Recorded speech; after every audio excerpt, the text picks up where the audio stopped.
루카가 전한 거룩한 복음입니다. 주님 영광 받으소서. 그때 예수님께서 제자들에게 말씀하셨다. 어떤 부자가 집사를 두었는데 이 집사가 자기의 재산을 낭비한다는 말을 듣고 그를 불러 말하였다. 자네 소문이 들리는데 무슨 소린가? 집사일을 청산하게. 자네는 더 이상 집사 노릇을 할 수 없네. 그러자 집사는 속으로 말하였다. 주인이 내게서 집사 자리를 빼앗으려고 하니 어떻게 하지? 땅을 파자니 힘에 부치고 빌어먹자니 창피한 노릇이다. 옳지, 이렇게 하자.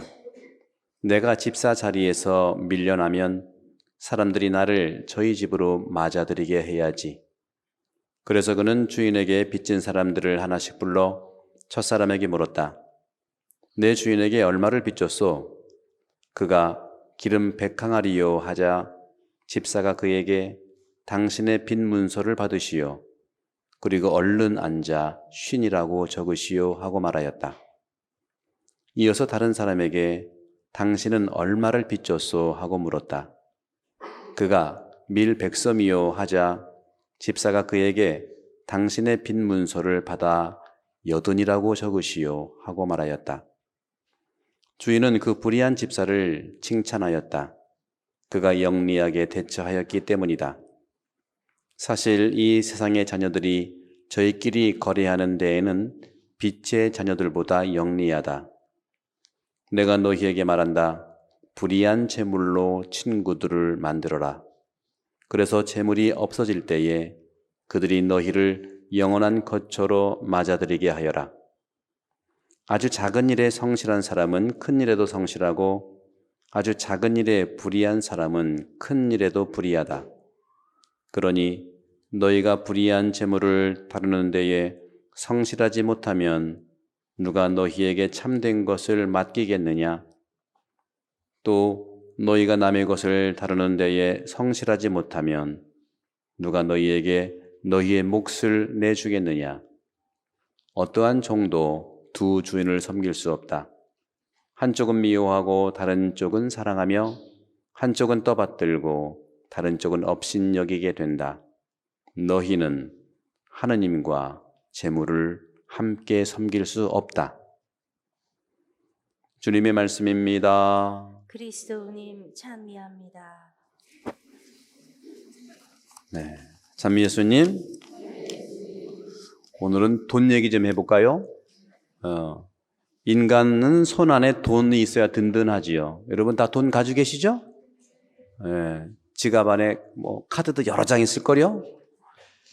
오늘 주님께서는 결론적으로 너희는 하느님과 재물을 함께 섬길 수 없다 하고 단언하십니다. 돈은 뭡니까? 돈은 사회생활을 하는 데 있어서 중요한 수입원이죠. 그리고 수입을 만들어 살림을 하도록 하는 유통화폐입니다. 요즘 호주 달러가 좀 떨어져서, 그죠? 800원 넘어가야 되는데 700 얼마더라고. 그죠? 화폐인 이러한 돈벌이, 수입은 비즈니스나 상업 없이 불가능하죠. 또 수입과 돈벌이 없이 비즈니스나 상업도 생각할 수가 없습니다. 그런데 오늘의 복음을 가만히 보고 있으면 예수님께서 말씀하시는 그 생각은 어느 면에서 좀 비현실적인 것이 아닌가. 불의한 재물로, 불의한 돈으로 친구를 사귀라니 우리가 조폭을 만들라는 겁니까? 교회에서 이 복음의 가르침은 현실적으로 합당한 돈벌이와 부당한 것 사이를 구분합니다. 하지만 정당한 수입과 부당한 것을 말하기란 결코 쉽지 않습니다. 단순하지 않습니다. 이것은 삶의 환경과 양심이 해결할 문제입니다.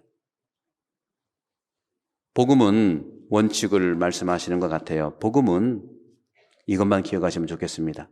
저도 기억하며 이걸 하려고 합니다. 첫째, 살기 위해서 돈을 벌어라. 뭐하고 돈 벌으라고요? 살기 위해서 돈을 벌어라. 그럼 우리는 어떻습니까? 반대는 뭐예요? 돈 벌기 위해서 사는 것 같아. 그죠? 이러지 말고 살기 위해서 돈을 벌어라. 또한 두 번째, 하느님을 위해서 돈을 쓰고 살아라. 그런 점에서 보면 한국에서 어떤 신부님이 계속 돈 쓰라고 하잖아요. 예, 누군지 아시죠? 예. 뭐 어디 가세요. 뭐 성지순례 가세요. 뭐 아들, 딸은 주지 마세요. 실컷 쓰세요. 저한테 갖다 주세요. 뭐 이러나 모르겠어, 그건. 근데 이거 신학적으로, 복음적으로 딱 맞는 말씀이세요. 거두절미. 저는 여러분 설명하니까 대변인처럼 길어서 그렇지. 그렇기 때문에 분명한 것은 삶을 위한 돈이어야지 돈을 위한 삶이 돼서는 안 되겠지 않냐. 그런 점에서 하느님과 재물을 함께 섬길 수 없는 겁니다. 그래서 교회 교부들은요, 돈에 대한 애착을 우상이라고 그랬어요. 우상. 근데 이 돈을 가지고 세상을 비추는 그리스도의 사랑을 살아갈 수가 있어요. 초기 교회에서 우리도 마찬가지죠. 기도할 때 여러분들 정한수 떠놓고 기도하잖아요. 그럼 정한수한테 기도하는 겁니까? 아니잖아요. 또 초기 교회 때는 태양을 바라보면서 기도했는데 태양한테 기도하는 거 아니죠. 그럼 태양이 우상이고 정한수가 우상인 거예요. 마찬가지입니다. 돈을 벌지만 돈이 목표가 아니라 그 돈의 주인인 하느님의 뜻대로 살자는 거예요. 그런 점에서 사람들과 하느님께 봉사하고 살기 위해서 필요한 돈을 벌고 쓰자는 겁니다. 다만 오직 나만을 위해서 쓰든지 또 우리를 위해서만 쓰든지 하는 이런 이기적인 것은 사실은 우상의 모습이지 않나. 즐기기 위해서 소유하고 돈을 추구하는 것, 이것은 우상이라고 볼 수 있다는 겁니다. 그런 점에서 지난 본당의 날, 친교의 날에 우리는 너무너무 돈을 잘 쓴 것 같아요. 너무 잘 썼어. 네. 그전에는 얘기 들어보니까 모질라든지 남아도 250불 남았는데 이번에 10,000불 남았어요. 왜 그런지 아시죠? 네. 오늘 말씀한 불의한 돈을 잘 써가지고, 오늘 복음에 나오는 불의한 돈은요, 거짓된 돈이라는 게 아니라 상징적인 뜻이기 때문에 불의한 돈은 오늘 복음에 집사 돈이에요, 주인 돈이에요? 마찬가지입니다. 불의한 돈의 의미는 하느님의 돈이란 뜻입니다. 하느님의 돈을 여러분들은 잘 사용해야 돼. 물론 열심히 일을 해서 번 돈, 내가 수입을 한 거지만 우리는 집사라는 뜻이죠. 그런 점에서 하느님의 주인의 허락을 받고 쓸 수 있는, 그게 불의한 돈이에요. 우리는 쓰는 돈 다 불의한 돈입니다. 내 돈이 아니기 때문에. 그러나 첫 번째가 살림을 위해서 먹고 살아야죠. 그죠? 두 번째는 하느님의 뜻대로. 사실 여러분 어렸을 때 돈 가지고 살았어요? 꼬마 때는 돈 없이 살았는데 필요하면 누구한테 달라고 그랬어요? 엄마 아빠한테 달라고 그랬잖아요. 지금도 똑같은 입장입니다. 우리가 하느님 아버지의 어디다 쓸까요? 한 뜻을 따라 내 돈을 써야 된다는 거죠. 같은 겁니다. 그런 점에서 우리가 좋은 데 쓰는 돈, 좋은 데 돈을 쓰는 사람, 바로 훌륭한 집사입니다. 훌륭한 관리자입니다. 오늘 복음에서 주님께서는 아주 작은 일에 성실한 사람은 큰 일에도 성실하다고 했어요. 이렇게 착한 집사, 착한 관리자의 기본 자질이 정직과 신뢰입니다. 돈을 바르게 사용하도록 자녀들의 교육과 부모의 가치관이 중요하죠. 그런 것처럼 우리의 돈을 쓰는 가치관과 교육은 하느님께 물어보라는 겁니다. 하느님의 뜻에 따라 쓴다는 것이죠. 한때 우리는 그러한 경험들을 했던 것이죠. 오늘날 지갑에 돈, 아니 신용카드 없이 경제생활을 하기는 참 불가능합니다. 현대의 교육자들은 아이들에게 일주일에 약간의 돈을 줄 것을 권고합니다. 그리고 어떻게 사용했는지를 생각하고 그 비용을 적어 놓도록 가르칩니다. 우리도 마찬가지예요. 내가 번 돈이 내 마음대로 쓴다? 규모 있게 적어 놓는 것이 아버지의 뜻을 한번 맞춰보려고 하는 겁니다. 과거부터 오늘날, 아니 내일까지도 세상에서는 부자와 빈자의 차이는 계속 늘어날 것입니다. 왜 그럴까요? 다 내 돈으로 생각하기 때문에 그렇다는 거죠. 적은 가치이든 큰 가치이든 모든 돈은 하느님의 계산대를 통과해야 된다는 말씀입니다. 우리가 우리의 것을 쓴다 하더라도, 내가 내 것을 쓴다 하더라도 하느님의 계산대를 통과해서 쓰는 책임감을 오늘 말씀하고 계시는 것이죠. 그런 점에서 어떻게 쓰느냐, 제1독서가 쓰는 내용에 대해서 말씀하십니다. 힘없는 사람들을 돈으로 사들이지 말라 하는 것이죠. 오늘 제1독서는 그렇습니다. 저울을 어떻게 속일까, 또 어떻게 가난한 사람들의 등을 쳐서 내가 망하게 할까, 그렇게 쓰지 말라는 겁니다. 그럼 어떻게 써야 될까요? 한 사람 한 사람의 그러한 독특한 이해, 오늘 제2독서에서는 바오로 사도가 이렇게 말씀하시죠. 디모데에게 임금들과 높은 지위에 있는 모든 사람들을 위해서 기도하십시오. 그것도 영향력이 있기 때문에 그래요. 또 우리가 봉사자라든가 구역장이라든가 또 그 본당 신부도 영향력이 있기 때문에 또 제가 하는 말들이 조금 더 여러분들한테 불편할 수 있지만 제 뜻이 아니고 하나님의 뜻을 어떻게 설명하고자 하는 그런 뜻입니다. 저도 말 안 하고 편해 되는 대로 살 수가 있어요. 그러려고 신부된 건 아니지요.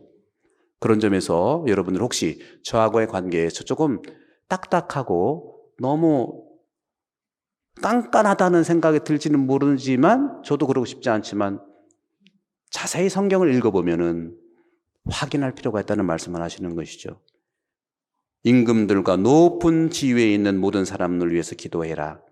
우리가 아주 신심 깊고 품위 있게 또 평온하고 조용한 생활을 할 수 있도록 하십시오. 한마디로 기도하자는 겁니다.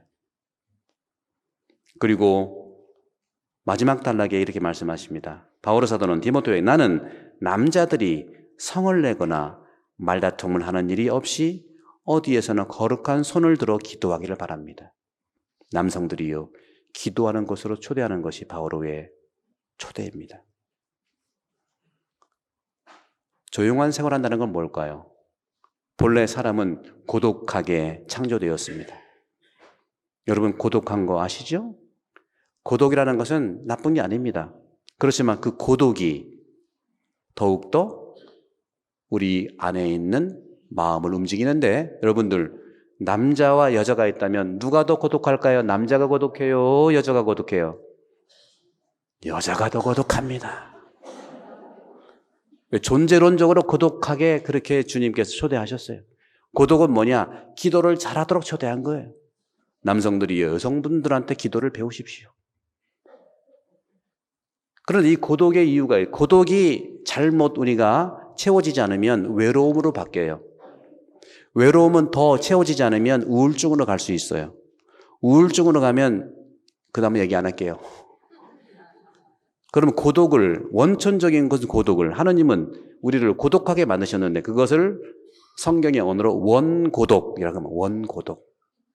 그 원고독은 그것이 외로움과 우울로 가게 되는 데 있어서의 우리의 한계가 있는 게 뭘까요? 사람들을 만나지 못해서 고독한 게 있고 하느님 때문에 고독한 게 있는데 이걸 잘 봐야 됩니다. 하느님으로부터 온 고독은 사람으로 채울 수 없고요. 인간에 의한 고독이 하나님으로 채울 수 있다는 것, 우리 생각해 봐야 될 문제입니다. 고독은 우리에게 주님이 주신 좋은 영적인 가치입니다. 기도를 배우는 것이 굉장히 중요한 부분이라고 볼 수 있겠죠.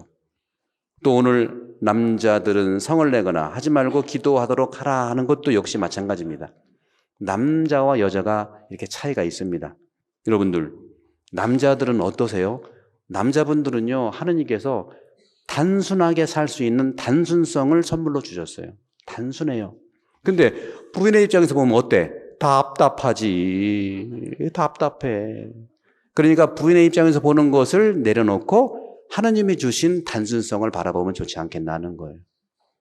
단순하니까 그렇게 답답하게 보이는 그 사람도 그 다음날 또 출근해. 여자 같으면 한 3박 4일 이제 출근 안 하고 그냥 기다려야 돼요. 이게 하느님의 선물이에요. 답답하게 보이는 남편의 단순성을 잘 발견해 보시기 바랍니다. 또 반대로 하느님께서는 여성들에게 어떤 선물을 줬을까요? 남성들에게는 단순성의 선물을 줬지만 하느님은 여성들에게 어떤 선물을 주었냐? 바로 두 가지를 주셨습니다. 인내와 지혜를 주셨습니다. 인내와 지혜인데 남편들이 봤을 때는 뭐예요? 복잡해요. 여성들이 남편이 답답하다면 남편들은 여성은 복잡해요.